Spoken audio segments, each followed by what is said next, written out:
Здраво на сите и добре дојдовте во денешната епизода, односно емисија. Моето име е Јосиф Дамјанов и денеска зборувам на една тема која што ме поттикна од причина што многу од луѓето со кои што јас работам знаат често да ме прашуваат за дали можеби тоа што јас ги советувам да јадат оброци на секој 3-4 часа, дали би требало да ги јадат сите тие оброци доколку не се гладни, дали можеби може да јадат тип 2 часа после последниот оброк, односно да не чекаат 3 часа и така натаму, колку вода да пијат, дали може да пијат помалку, дали веднаш треба да пијат, дали е толку потребно и многу прашања кои што се поврзани со фактот дека многу од луѓето не си ги слушаат сигналите кои што им ги праќа нивното тело и не знаат да ги препознаат или можеби да ги создадат правилните сигнали кои што за надолг рок ќе им помогнат да одржуваат добро здравје, добра телесна тежина и нормално општа добра состојба. Сега, секој од нас,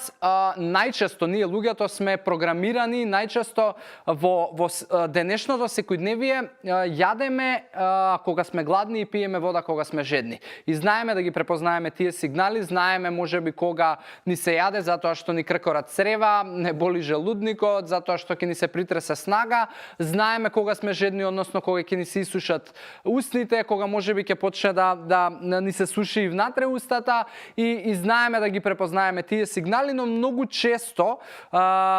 некои од луѓето не знаат дека тие сигнали се всушност аларми, не се само тоа сигнали и многу од луѓето кога се работи за храна, можеби исто како што не препознаваат сигнали за глад, не препознаваат и сигнали за ситост. И кога сме кај храната, она што јас го имав порано проблема, претпоставувам многу од луѓето го имаат како проблеме, дали можеби секој од вас престанува со оброкот кога, не знам, кога вистински ќе се најаде, дали можеби некој престанува со оброкот затоа што му е срам од некој што го гледа, ако можеби се работи за јадење во пријателска атмосфера и со опкружување од некои луѓе, или дали можеби некој од вас престанува со јадење кога веќе ќе снема храна. Тоа значи дека во зависност од одговорите на вашите прашања, на овие прашања, тоест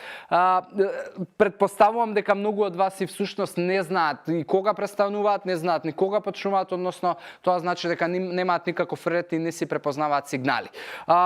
Сега сакам да ви кажам една работа и да сте свесни за ова. Сигналите за глад и сигналите за жед, односно кога ќе се јави јак глад и кога ќе се јави жед, тоа значи дека вие доцните. И многу од луѓето ми поставуваат прашања дали треба всушност да јадат толку често, ако нив не им се јаде и така натаму. Мојот одговор е секогаш да. И логиката на сето тоа е дека кога веќе ќе се јави глад или жед или тресење на снага, тоа веќе значи дека сериозно доцните и дека веќе вашето тело сериозно побарува некаков дотур на гориво затоа што веќе ги потрошило сите резерви и тоа е веќе сигнал дека секој од нас ќе одбере некаков тип на храна кој што можеби не е баш најдобар затоа што никој од нас кога ќе му се притресе снагата нема да потрча по брокула, по интегрален ориз или по нешто што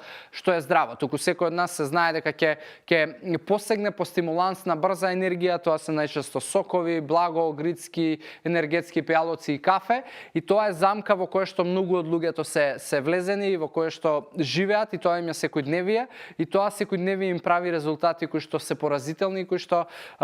не си ги сакаат да си ги гледаат на своето и во своето тело. Сега, за да подобро ги препознавате тие сигнали, еден од методите кои што јас секогаш го препорачувам на клиентите е да си водат дневник на исхрана и тоа да можеби биде ако сте на самиот почеток на можеби менување на вашите навики или сакате да почнете, ја би советувал тоа да биде барем 3 недели, можеби 4 е најубаво и не е лошо и да биде доживотно, но сепак барем јас не го правам тоа, сум го правил на почетокот. Водењето на дневник, односно запишувањето на тоа во колку часот што сте изеле и